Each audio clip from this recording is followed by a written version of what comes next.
hati kita untuk kita menerima dan mengambil bagian di dalam perjamuan kudus. Yang belum menerima roti dan air anggur, boleh angkat tangan supaya dapat dilayani. Yang belum mengambil air anggur atau roti. Ya, kalau semua sudah ada, saudara boleh persiapkan, boleh buka plastik penutup dia. Ada dua bagian atau ada dua lapisan. Di lapisan atas itu untuk roti dan di bagian bawah itu adalah untuk air anggur. Dan kita sangat bersyukur oleh karena pada pagi ini kita bersama-sama berkesempatan untuk mengambil bagian di dalam perjamuan kudus ini. Baik, saya akan membaca firman Tuhan yang menjadi dasar dari perjamuan kudus yang kita jalankan pada hari ini. Dari Injil Matius pasal yang ke-26, ayat yang ke-26 hingga ayat yang ke-29. Saya baca demikian firman Tuhan. Dan ketika mereka sedang makan, Yesus mengambil roti, mengucap berkat, memecah-mecahkannya, lalu memberikannya kepada murid-muridnya dan berkata, "Ambillah, makanlah, inilah tubuhku." Sesudah itu ia mengambil cawan, mengucap syukur, lalu memberikannya kepada mereka dan berkata, "Minumlah kamu semua dari cawan ini, sebab inilah darahku, darah perjanjian yang ditumpahkan bagi banyak orang untuk pengampunan dosa.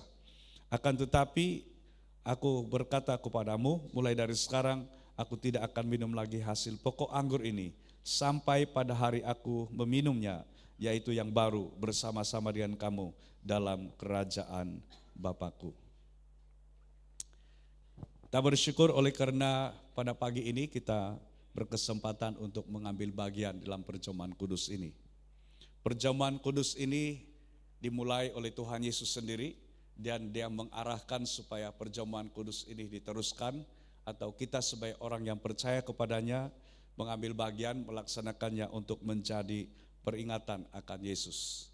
Dan biarlah ini memperingatkan kepada kita tentang pengorbanan Kristus di atas kayu salib dan kita tidak menyia-nyiakan pengorbanannya yang kita sudah terima dengan iman melalui iman kita secara pribadi kepada Kristus. Dalam perjamuan kudus ini ada dua bahan utama. Yang pertama adalah roti.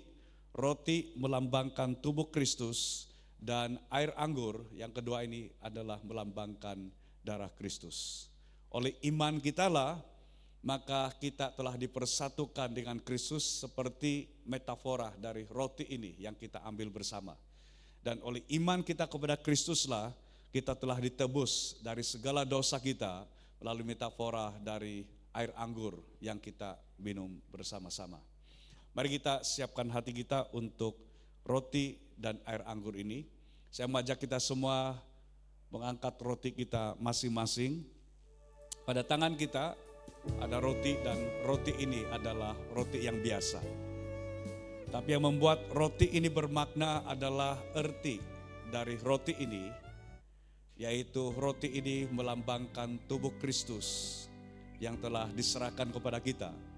Sehingga oleh iman kita kepada Kristus, kita sekarang tidak lagi terpisah dengan Tuhan, tetapi kita disebut sebagai menjadi satu dalam tubuh Kristus. Oleh iman kita kepada Kristuslah kita telah dipersatukan dengan Tuhan. Dan ia harus kita syukuri. Kita menerima roti ini dengan penuh ucapan syukur, dengan pengertian bahwa sekarang kita tidak terpisah lagi dari Tuhan. Tapi kita sudah menjadi satu dengan Tuhan.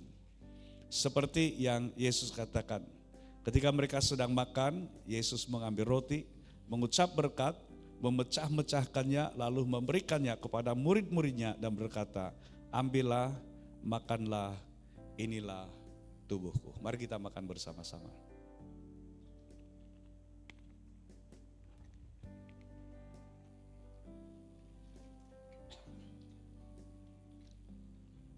Mari kita angkat cawan kita masing-masing.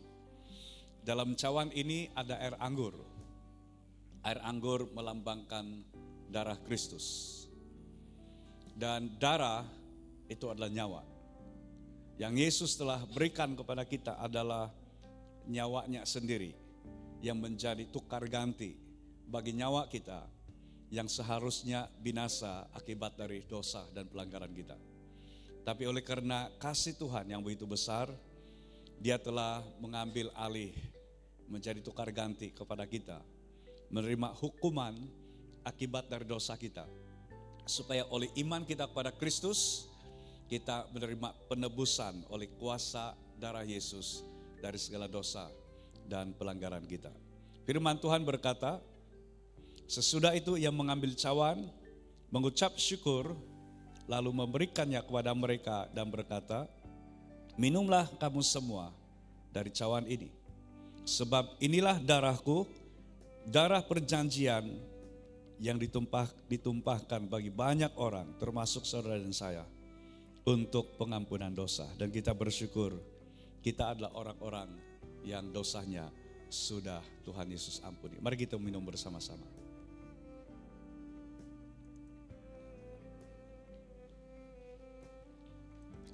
Mari kita berdoa.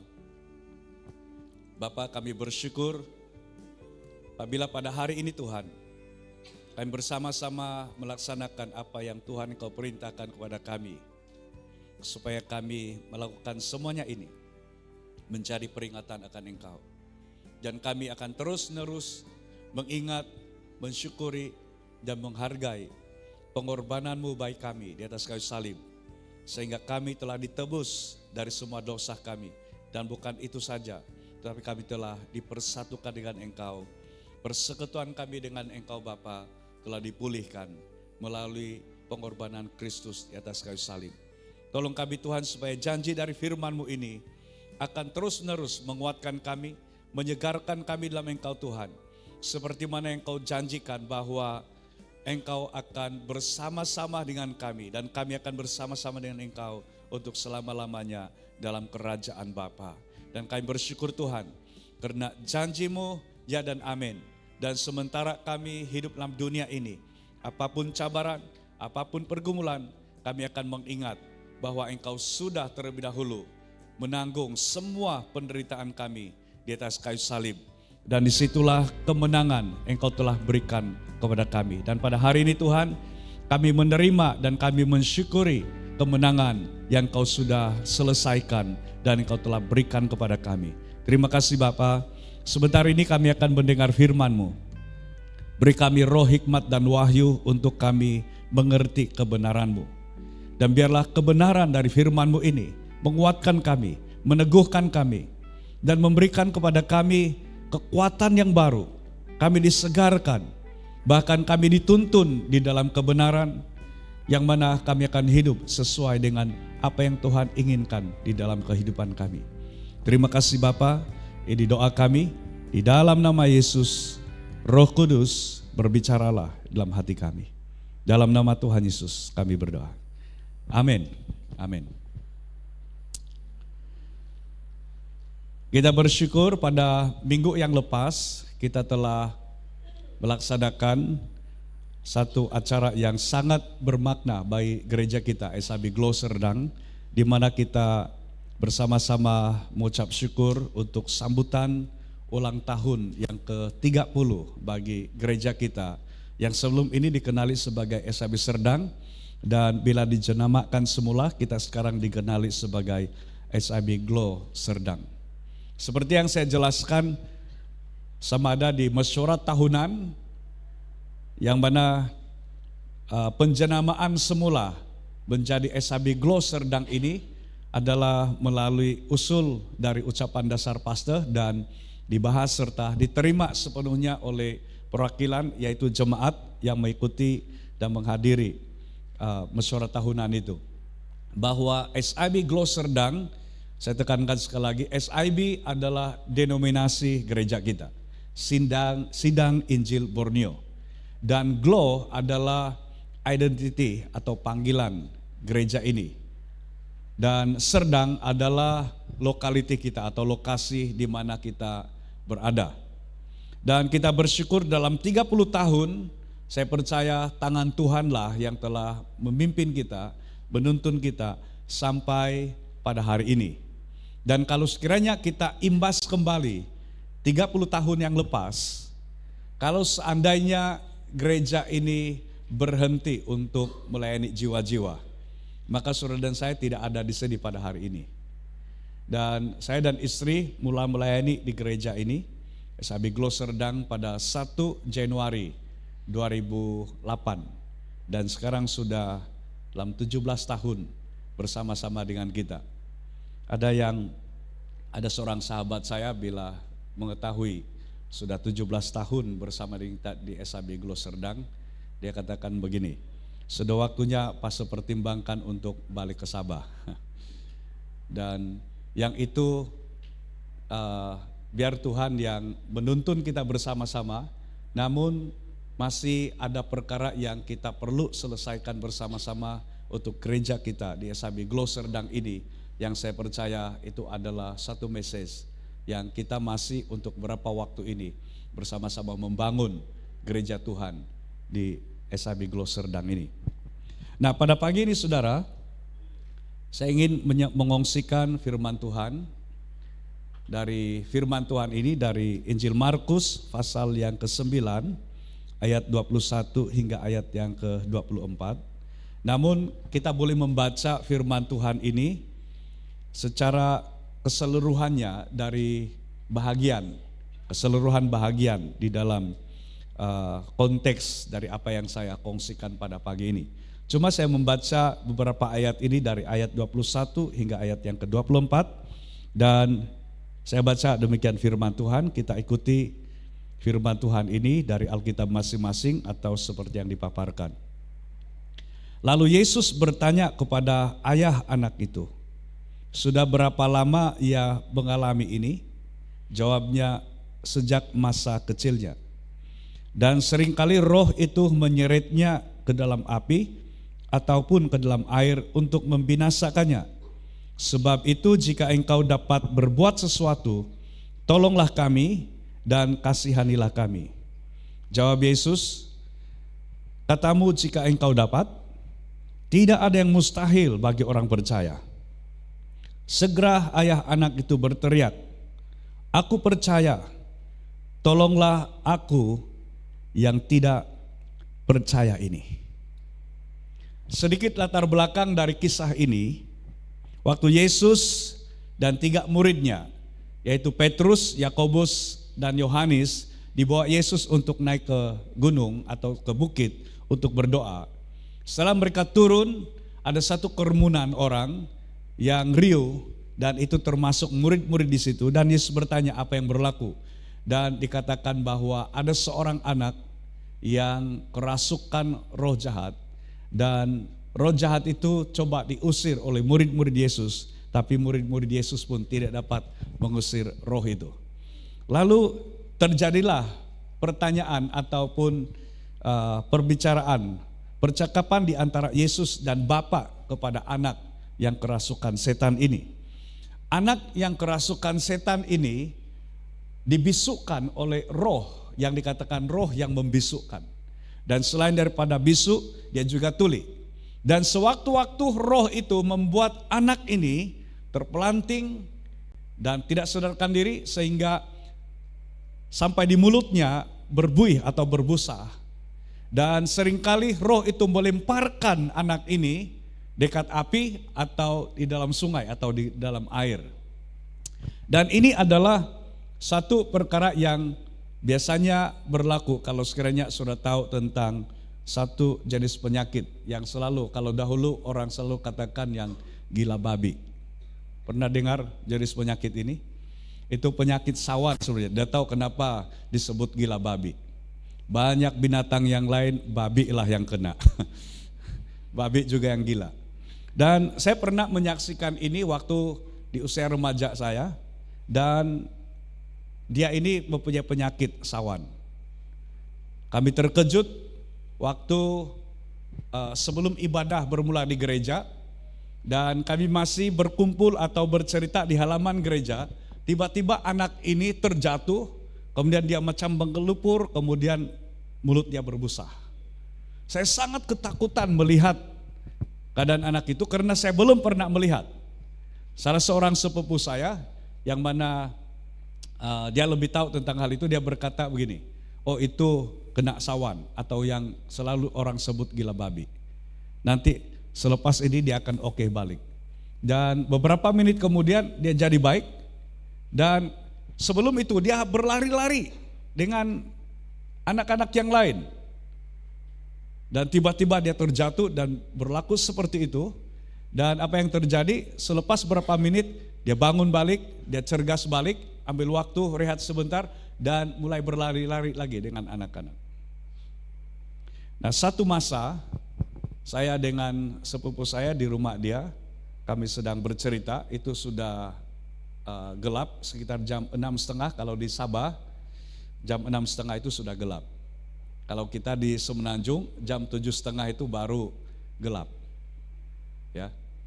Dan tiba-tiba kami terkejut mendengar suara seorang bapak jiran kami, dia teriakkan nama anak ini yang selalu yang sakit sawan ini, dan dia teriakkan, kemudian kami terkejut bila dia katakan, kau sudah tidak ada pula ini.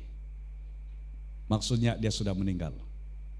Dan kisahnya itu pada hari Minggu, dan kalau saya tidak salah adik saya pada waktu itu baru umur sekitar 6 tahun, masih di tadika, dan yang berpenyakit sawan ini sudah tahun 1 atau sudah tahun 2. Dan sampai petang ibu bapak dia tidak melihat dia di mana. Tanya kawan-kawan juga tidak tahu di mana. Lalu ada seorang yang beritahukan, saya nampak dia bermain-main dengan si Kuha, nama adik saya panggilan dia ini Kuha. Kemudian dia pergi ke rumah kami dan tanyakan kepada adik saya, karena dia masih kecil, dan adik saya katakan begini, kami main-main di tepi kolam, kami ada kolam, kemudian dia terjun di kolam, dia pergi mandi di sana, dan dia tidak balik-balik, jadi saya baliklah. Jadi adik saya ini belum tahu tentang bahaya dari anak ini, dan rupa-rupanya pada waktu mereka bermain-main di tepi kolam itu, dia terkena serangan sawan itu, langsung jatuh di dalam kolam, dan disitulah dia terus lemas. Dan bayangkan itu sekitar tengah hari, sampailah petang, bila bapak ini tahu di kolam, dan dia minta tunjuk di mana dia jatuh, kemudian dia turun ke dalam kolam itu, dia cari-cari, kemudian dia dapat memegang. Anak dia ini masih di dalam, belum lagi timbul. Dan dia angkat anak itu, dan disitulah kami dengar teriakan dia. Dan itu sebabnya kalau kita baca dalam firman Tuhan, anak ini roh yang membisukkan, roh yang membuat dia tuli, roh yang membuat dia selalu terkena serangan sawan itu, dia selalu mau bantingkan atau lemparkan dia di api atau di sungai atau di air. Karena bagi yang ada sawan, ada 3 tempat ataupun berapa bagian yang sangat bahaya bagi yang kena penyakit sawan. Kalau sedang driving dan terkena serangan itu, boleh menyebabkan kemalangan. Atau berada di tempat tinggi dan kena serangan ini, dia boleh terjatuh. Atau dekat api dan kena serangan ini, dia boleh masuk dalam api. Atau berada di sungai atau di tepi sungai atau kolam, terkena serangan ini, masuk dalam air, boleh lemas. Dan bapak ini dengan semua usaha yang dilakukan, tidak dapat dia lakukan. Sehingga akhirnya dia bertemu dengan Yesus, dan inilah kisahnya itu.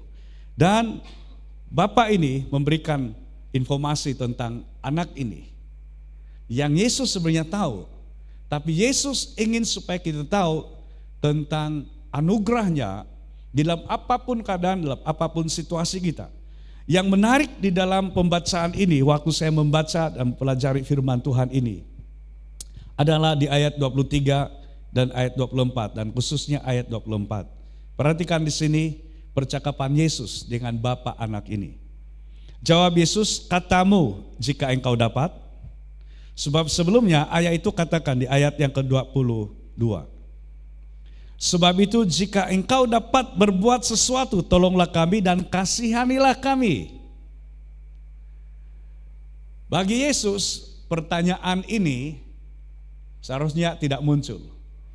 Karena seolah-olah dapatkah atau tidak Yesus menyembuhkan anak ini. Sebab itu jika engkau dapat, itu sebabnya Yesus ulangi, katamu jika engkau dapat, tidak ada yang mustahil bagi orang percaya. Jadi perhatikan di sini. Yang pertama Yesus katakan, katamu jika engkau dapat. Kata engkau itu merujuk kepada Yesus. Katamu, adakah aku dapat? Jawabannya adalah ya. Tetapi kemudian Yesus ajukan pertanyaan ini. Tidak ada yang mustahil bagi orang percaya. Dan ini adalah bagian dari si Bapa ini. Jika engkau dapat, itu bagian Yesus. Dan jawabannya ya, tidak ada yang mustahil bagi Yesus. Tetapi juga ada bahagian dari si Bapa itu atau kita pada hari ini, yaitu tidak ada yang mustahil bagi orang percaya. Kemudian perhatikan jawaban dari Bapa ini ayat 24. Aku percaya, tolonglah aku yang tidak percaya ini. Dia seperti sesuatu yang bertentangan. Pada awalnya dia katakan, aku percaya. Tetapi tidak percaya. Tolonglah aku yang tidak percaya ini. Dan pada pagi ini saya ingin membawa kita bersama-sama untuk belajar firman Tuhan ini dengan tema ini. Iman dalam anugerahnya. Iman dalam anugerah Tuhan. Atau iman dalam kasih karunia Tuhan. Dan saya melihat apa yang berlaku di sini adalah suatu tentang iman, tetapi di dalam anugerah Tuhan. Iman yang bukan dari kekuatan kita sendiri. Karena ini, oleh anugerah Tuhanlah iman kita disempurnakan dan bukan oleh kesempurnaan kita. Kalau kita pelajari ayat yang dinyatakan oleh Yesus di ayat 23, dan jawaban dari si Bapa ini di ayat yang ke-24, kita menemukan hal ini yang sebenarnya. Iman dalam anugerah Tuhan. Dan iman yang disempurnakan oleh anugerah Tuhan sendiri. Bukan dari kekuatan kita. Dan kita pelajari hal ini. Bagaimanakah iman kita disempurnakan dalam anugerah Tuhan itu? Yang pertama, kita perhatikan dalam firman Tuhan ini, ayat yang ke-24e, ini jawaban dari si Bapa ini, bila Yesus katakan, engkau berkata, jika engkau dapat, tidak ada yang mustahil bagi orang percaya. Jika engkau dapat, jawabannya adalah, aku percaya bahwa engkau dapat melakukannya. Kalau kita membaca firman Tuhan ini yang pertama kita pelajari tentang iman dalam anugerah Tuhan, yaitu iman yang tertuju kepada Yesus. Ungkapan yang Bapa ini sampaikan, aku percaya, itu ditujukan kepada Kristus. Saya percaya kepadamu Tuhan. Kalau kita membaca sebenarnya dari bahasa asli, berkaitan dengan apa yang diucapkan oleh Bapak ini. Kalau dalam terjemahan Alkitab bahasa Indonesia, terjemahan baru, dan beberapa terjemahan yang lain, tidak ada perkataan Tuhan di dalam apa yang diungkapkan, aku percaya. Tetapi dalam bahasa Ibrani, bahasa Yunani, dikatakan di situ pisteo kyrie. Dan Kerry, tidak tahu bagaimana sebutan yang sebenar, tetapi yang ini dia mengandung maksud seperti ini. Aku percaya Tuhan. Kalau Tuhan dalam bahasa Yunani yang lain ini kurios, tetapi kata yang disebut Kyrie ini adalah menyebut tentang Tuhan yang maha kuasa, kepada yang maha kuasa, di atas semua kekuasaan. Dan dia katakan, saya percaya kepadamu Yesus, bahwa engkau di atas semuanya, engkau berkuasa di atas segalanya, Engkau adalah semuanya dan tidak ada yang mustahil bagimu. Di sini iman dari Bapa ini bila tertuju kepada Yesus, imannya kepada Yesus itu adalah iman yang tidak dapat digugat oleh apapun keadaan, termasuk keadaan anaknya yang mustahil kelihatan. Tapi kalau bagi Yesus, dia percaya, Yesus, bagimu tidak ada yang mustahil. Bagimu tidak ada yang dapat menghalangi apapun. Bahkan anakku ini dapat disembuhkan, dapat dibebaskan oleh karena kekuatan dan kuasa yang ada di dalammu. Jadi perhatikan di sini. Iman dalam anugerah Tuhan ya harus berpusat atau berfokus atau tertuju, yang saya tuliskan di sini, tertuju kepada Yesus. Bukan tertuju kepada keadaan, bukan dipengaruhi oleh keadaan. Anaknya ini sudah doakan oleh murid-murid Yesus tapi tidak terlepas. Dan mungkin sudah banyak ikhtiar yang dilakukan oleh Bapak ini untuk anaknya ini, tapi semuanya gagal. Tapi ketika bertemu dengan Yesus, ini yang dia ungkapkan, aku percaya bahwa Engkau di atas semuanya. Engkau adalah Tuhan di atas semua. Engkau penguasa di atas semua, termasuk keadaan anak saya.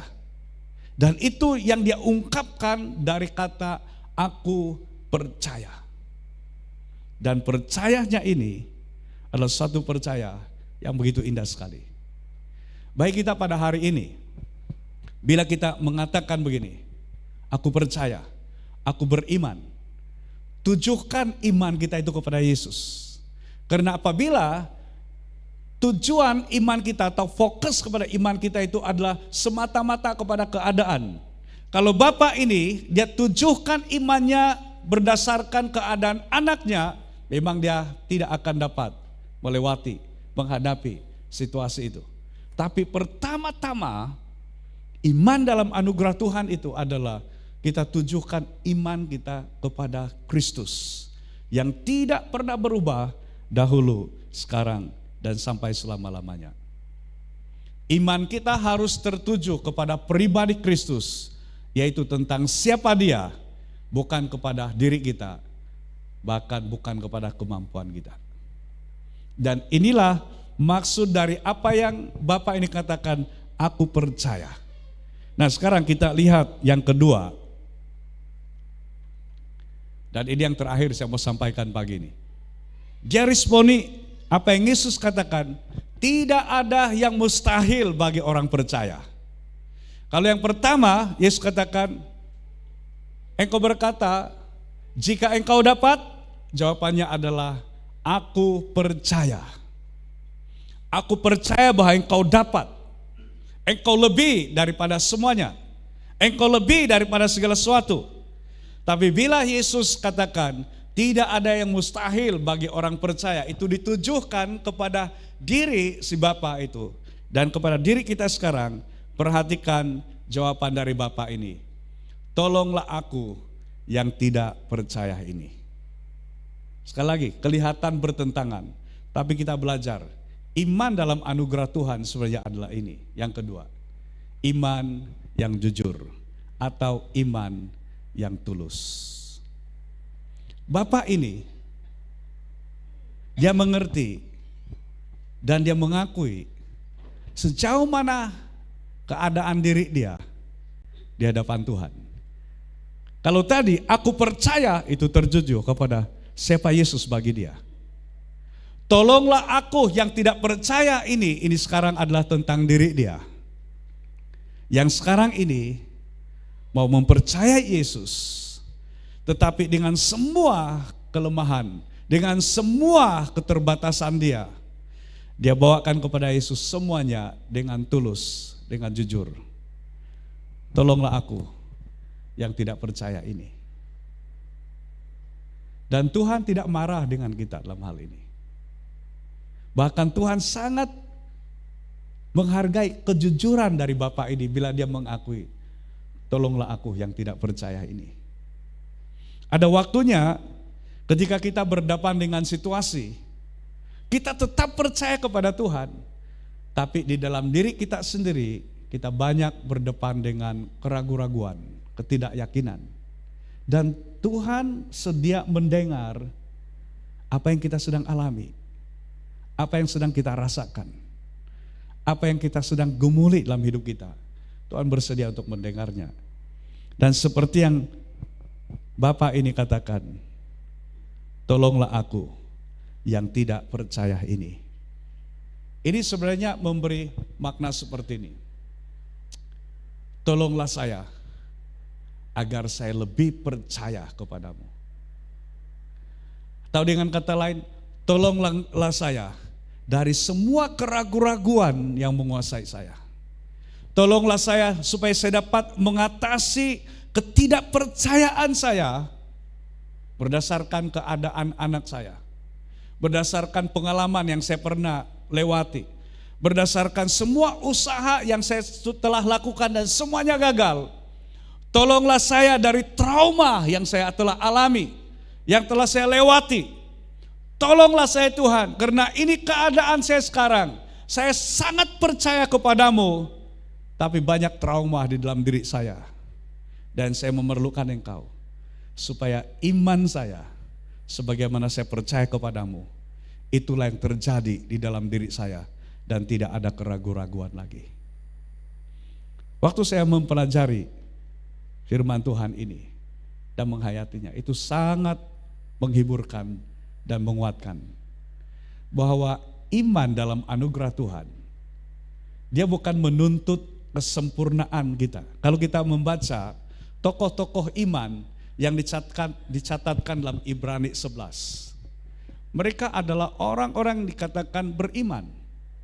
Tapi kalau kita pelajari bagaimana kehidupan mereka, mereka juga pernah melewati keadaan seperti Bapak ini. Dan kalau kita mendengar jeritan dari iman mereka itu, mereka juga berkata begini, tolonglah aku yang tidak percaya ini, supaya aku lebih percaya kepadamu, bukan lagi berdasarkan kepada keadaan, bukan lagi berdasarkan kepada apa yang saya rasakan, tapi saya dapat melihat lebih daripada apa yang saya dapat lihat sekarang.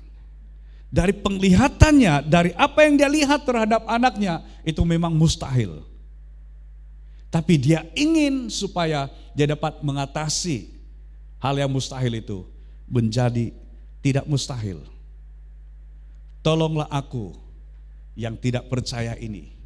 Bukan karena dia tidak percaya kepada Yesus, tapi dia minta pertolongan supaya dia dapat mengatasi semua keraguan-raguan, semua trauma, semua pengalaman-pengalaman kegagalan yang dia pernah alami sebelumnya. Dan di situ anugerah Tuhan yang bekerja, bukan lagi dalam kekuatannya. Kita harus jujur tentang ketidakmampuan kita dengan kekuatan kita sendiri, dan merendahkan diri di dalam anugerah Tuhan yang menyempurnakan iman kita. Jadi kalau ada di antara saudara yang mungkin berkata pada hari ini, iman saya tidak begitu besar.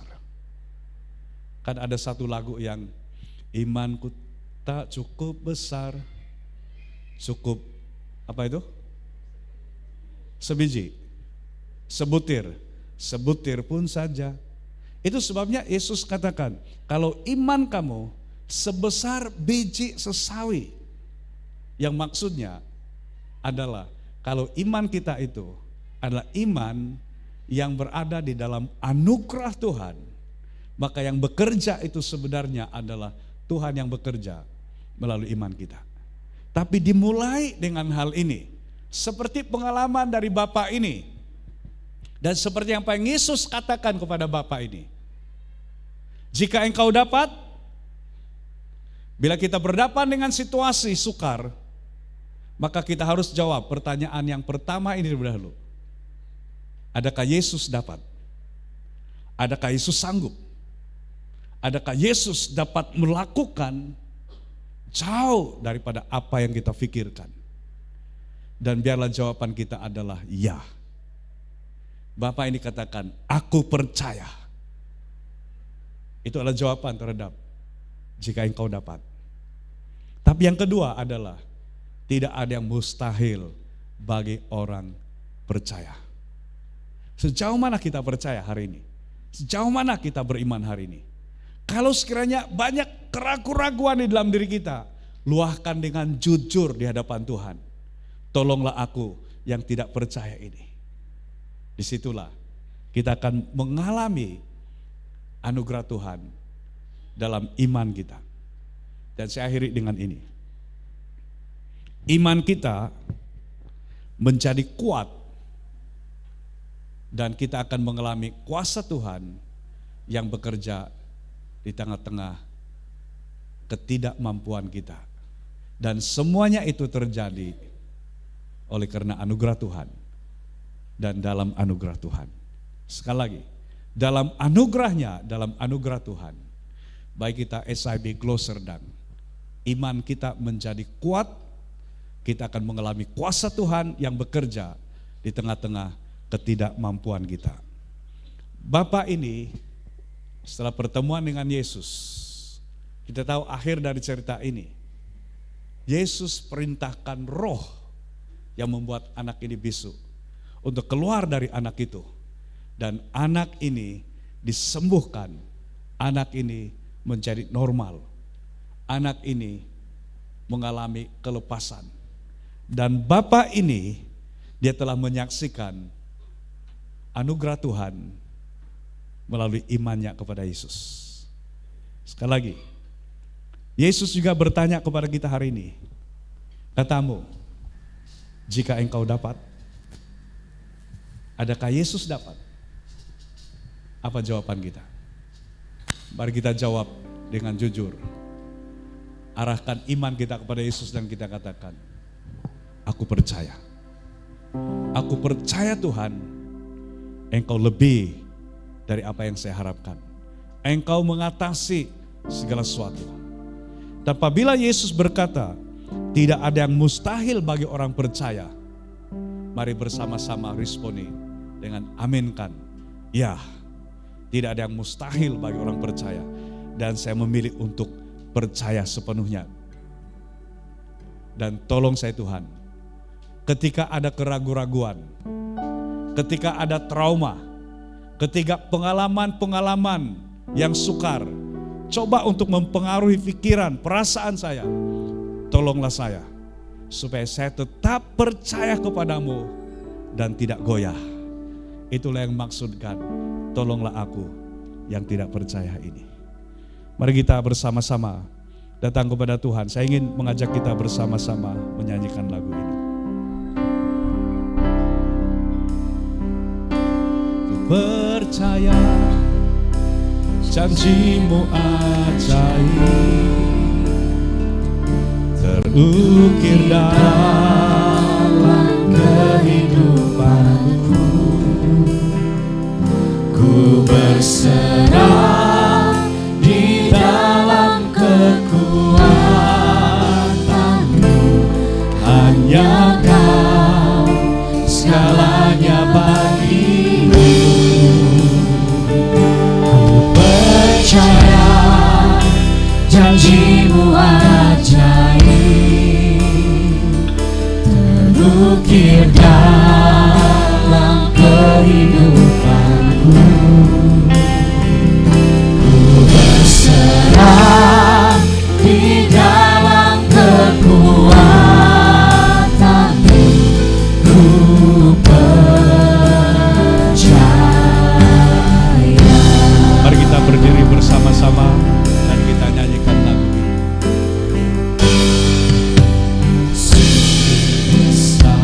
Setiamu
janjimu ajaib terukir dalam kehidupanku. Ku berserah di dalam kekuatanmu. Ku percaya.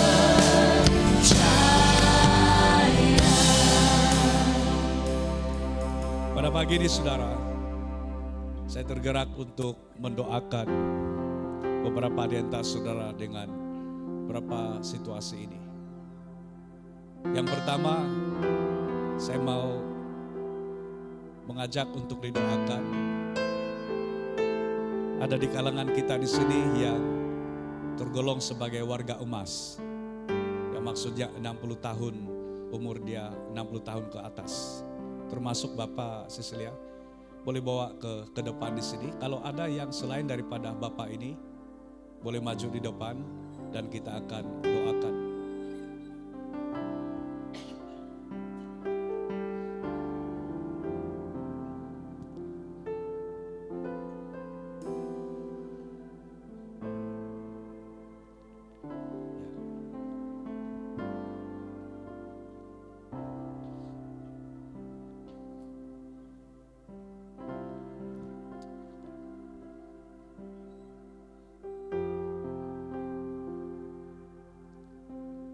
Kalau saya merenungkan jawaban dari Bapak ini untuk situasi anak yang sakit, dia jawab seperti ini, aku percaya. Kalau kita melihat anak-anak Tuhan yang ada di depan kita pada hari ini, yang usia mereka melepasi 60 tahun, saya percaya ada satu perkataan yang mereka tidak akan lepaskan, yaitu mereka katakan, ya Tuhan, aku percaya, aku percaya, aku percaya. Kalau kita bertanya kepada mereka, adakah situasi di mana mereka pernah ragu-ragu? Mungkin pernah, pada waktu dalam keadaan, ada situasi dalam keadaan sakit, dalam keadaan lemah. Tapi mari belajar bersama-sama untuk berkata, tolonglah aku yang tidak percaya ini. Selain daripada mereka, kalau ada di antara saudara yang dalam keadaan sakit, saudara mungkin tidak kongsikan dengan rekan apa penyakit yang saudara sedang alami. Saudara boleh maju saja di depan dan kita akan doakan. Bagi yang sakit. Dan yang ketiga yang saya mau kita akan doakan adalah pasangan yang sudah mungkin beberapa tahun ini kamu mendambakan anak. Tapi hari ini sampai hari ini belum ada anak kandung maksudnya. Dan saudara boleh maju di depan untuk didoakan. Pasangan suami istri yang merindukan untuk Tuhan memberkati kamu dengan anak. Maju saja di depan, kita akan doakan. Karena ini adalah suatu message Tuhan kepada setiap kita. Ada anugerah Tuhan dalam iman kita. Aku percaya. Tapi tolong aku Tuhan. Ketika saya lemah, ketika saya meragui, ketika saya dalam trauma, tolong saya.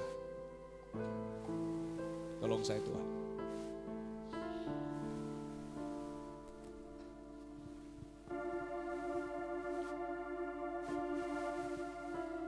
Dan saya minta beberapa pemimpin, mari kita datangi anak-anak Tuhan yang akan depan kita akan doakan. Haleluya Yesus.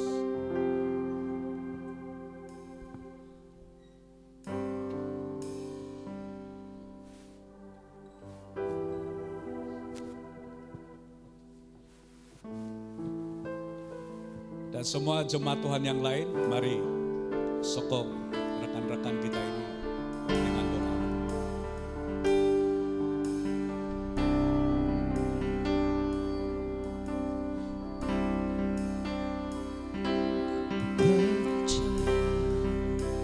Janjimu ajaib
masing-masing berperkara di hadapan Tuhan.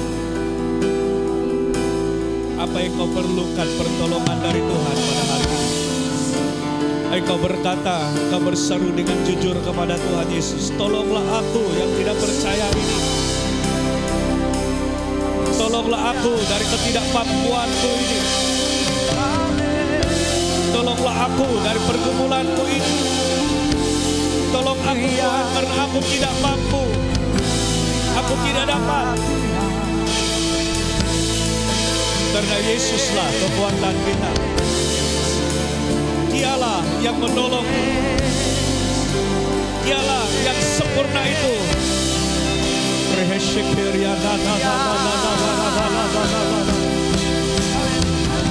Mari angkat tangan kita hadapan Tuhan dan terima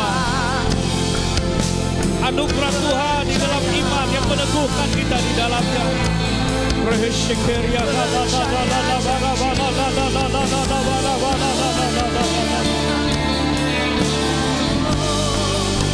Tolong kami Yesus.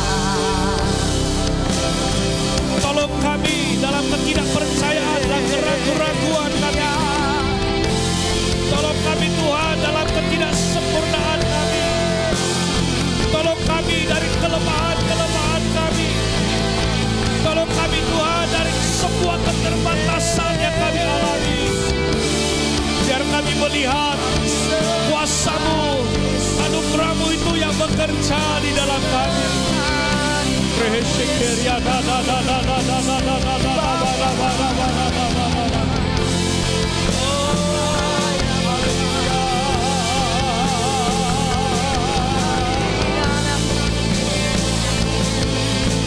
kasih Tuhan.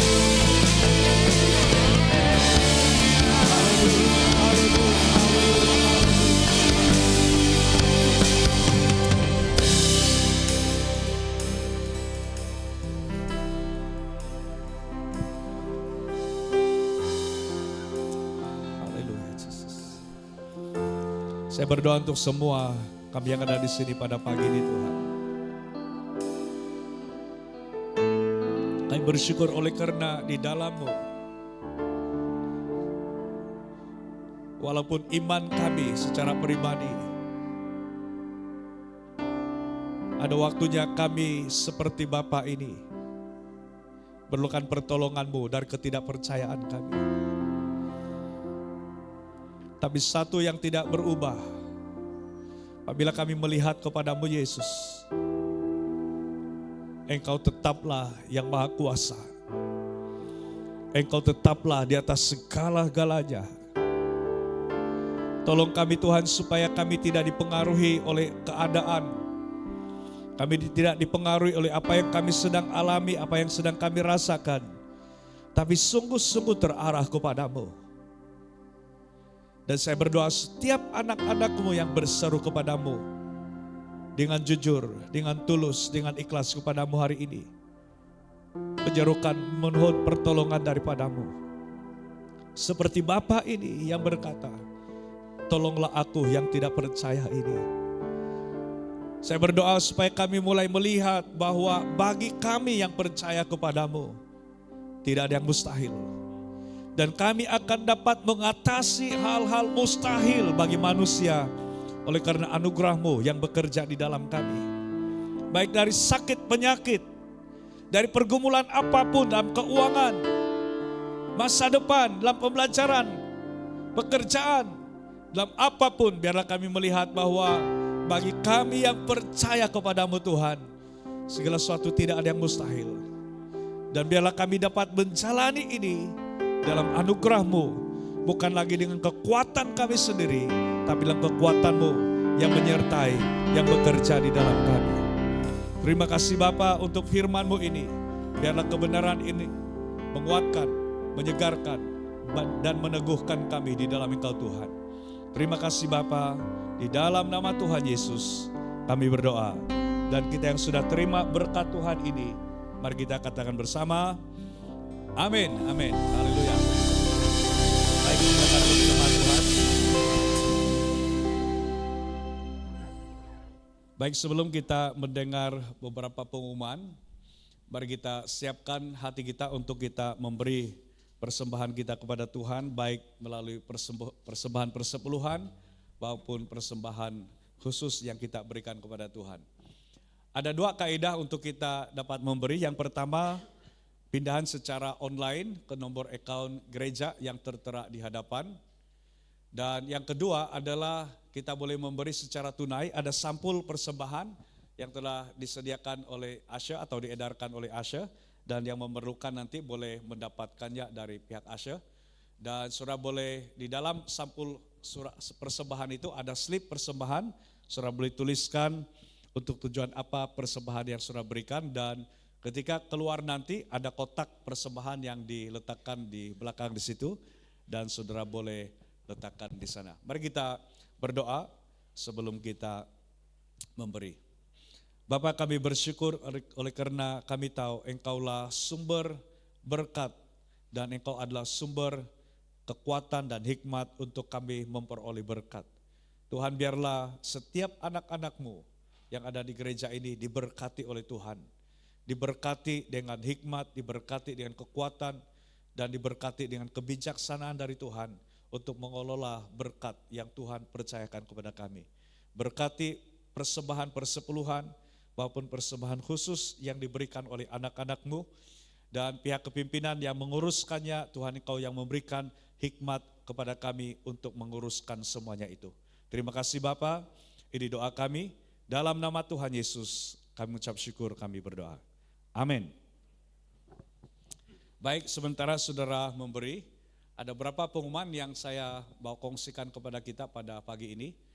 Yang pertama, kita ada ibadah doa di gereja kita untuk SAB Glo Serdang setiap malam Rabu, bertempat di tingkat 3 di sini jam 9 malam. Yang seterusnya, pada hari ini kita ada ibadah doa gabungan untuk peringkat zone 4 dan bertempat di SIB Faber, akan bermula jam 6 petang ini, dan ini adalah ibadah doa kali ketiga kita laksanakan untuk zone kita pada tahun ini. Dan saya menggalakkan dan mengharapkan ramai dari kita jemaat Tuhan SIB Glo Serdang untuk dapat ikut bersama-sama di dalam ibadah doa gabungan untuk SIB Zone 4. Yang seterusnya, sambutan Paskah kita akan adakan di gereja ini pada 20 April, tepat di gereja ini, dan ini adalah bersamaan di ibadah raya kita. Dan ini adalah 2 minggu lagi ke depan kita akan mengadakan ibadah Paskah. Empowering Leaders in Christ ini adalah satu seminar pemimpin atau seminar kepimpinan, dan ini bukan hanya bagi pemimpin yang atas jawatan, tetapi semua pelayan-pelayan Tuhan, bahkan dibukakan kepada semua jemaat. Akan diadakan pada 23 sampai 25 Mei bertempat di Moon Q Lane Resort di Negeri Sembilan, dan iuran adalah Rp200, deposit untuk pendaftaran adalah Rp100, dan tarik tutup pendaftaran adalah pada 11 Mei 2025. Jadi saudara yang mau mengikuti ini, saudara boleh daftarkan nama kepada pihak Asya, ataupun sila berhubung dengan Sis Juli untuk pendaftaran bagi mengikuti seminar ini. Yang berikutnya, oke, tidak ada lagi. Terima kasih untuk perhatian kita. Sebelum kita berakhir ibadah kita, untuk makluman bagi jemaat Tuhan yang mungkin pertama kali bersama dengan kita, selepas ini kita ada refreshment di tingkat 2 di bawah, dan ambil waktu untuk bersekutu dengan rekan-rekan yang lain, teman-teman kita, untuk berfellowship bersama-sama. Dan sebelum kita akhiri ibadah ini dengan doa, kita mau berkenalan. Kalau ada teman-teman kita yang pertama kali beribadah bersama-sama dengan kita, saya minta angkat tangan. Saya mulakan dari bahagian ini, dari sini ke sana. Kalau ada yang pertama kali, boleh angkat tangan. Yang pertama kali beribadah dengan kita hari ini. Ya, ada 1, 2 sebenarnya mereka ini. Ya, ini anak buah saya dan cucu saya. Ya, dan selamat datang dapat bersama-sama dengan kita pada hari ini. Dan yang sebelah sini, ada yang pertama kali, boleh angkat tangan. Yang pertama kali. Oke, tidak ada. Jadi terima kasih untuk semua Jemaat Tuhan, untuk kesetiaan kita bersama-sama. Dan saya minta yang pertama kali untuk kamu berdoa. Jadi ya berdiri, boleh berdiri. Ya, yang biru ini anak buah saya. Esok di program Bicara Sabda, dia akan berkongsi ya di Bicara Sabda. Dan saudara boleh mengikuti itu nanti. Dan mari kita doakan kedua mereka yang pertama kali dapat bersama dengan kita pada pagi ini. Bapak, kami bersyukur untuk kedua anakmu ini bersama dengan kami pada hari ini. Tuhan, Engkau yang telah menuntun, memimpin mereka ada di sini. Dan Tuhan akan terus-menerus menyertai, memberikan di dalam hati mereka. Bukan hanya damai sejahtera seperti yang Kau berikan. Katakan, damai sejahtera ku berikan kepadamu, damai sejahtera ku tinggalkan bagimu. Tetapi biarlah hati mereka sentiasa melekat kepada Engkau Tuhan. Yaitu takut akan Engkau Tuhan dalam segala jalan hidup mereka. Dalam apapun yang dilakukan, hidup mereka menghormati-Mu. Pakailah mereka Tuhan menjadi terang dan garam bagi dunia di mana Tuhan Engkau telah letakkan mereka. Biarlah Engkau Yesus dapat dilihat melalui hidup mereka, dari perbuatan mereka, dari tingkah laku mereka, dari kata-kata mereka. Mereka dapat menyatakan sungguh Engkau Yesus hidup di dalam mereka. Dan biarlah berkat dan kasih karunia-Mu itu Tuhan melimpah dalam kehidupan mereka. Mari jemaat Tuhan kita berdiri bersama-sama dan mari kita berkatakan berkat ini bersama-sama. Kiranya Engkau memberkati aku melimpah-limpah dan memperluas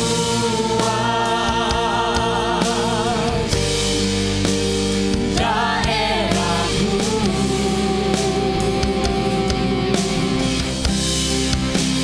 Dan kiranya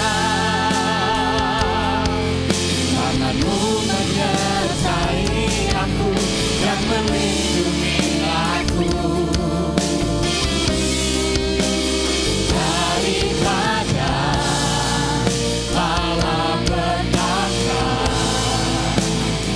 sehingga kesakitan tidak menimpa aku. Mari angkat kedua tangan kita dan terima berkat dari Bapa. Jemaat Tuhan yang dikasihi, biarlah berkat dari Bapa, kasih karunia dari Tuhan kita Yesus Kristus, pertolongan dan penghiburan Roh Kudus, kita terima dan menyertai kita senantiasa dari hari ini sampai Maranatha, yaitu sampai Tuhan Yesus datang untuk kedua kalinya, bahkan sampai selama-lamanya. Dimanapun kita berada, ingatlah bahwa Yesus adalah Immanuel. Dia adalah Allah yang menyertai kita di mana dan bila saja. Dimanapun kita berada, ingatlah status kita dalam Kristus, bahwa kita adalah anak-anak-Nya, bahwa kita adalah terang dan garam bagi dunia ini. Kita adalah saksi-saksi Kristus, sehingga melalui hidup kita, melalui tingkah laku kita, melalui kata-kata kita, kita menyatakan Kristus sungguh nyata di dalam diri kita. Dan orang akan melihat Kristus hidup di dalam kita. Dan ramai orang yang akan dibawa untuk percaya kepada Kristus melalui kehidupan kita. Terima kasih Bapa untuk berkat-Mu bagi setiap kami.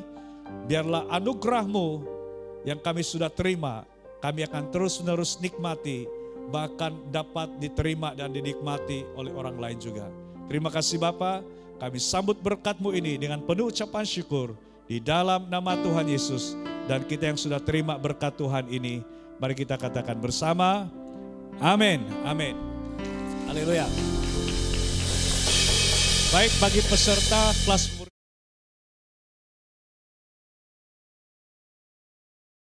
kelas pemuridan SMY, Tuhan memberkati semua.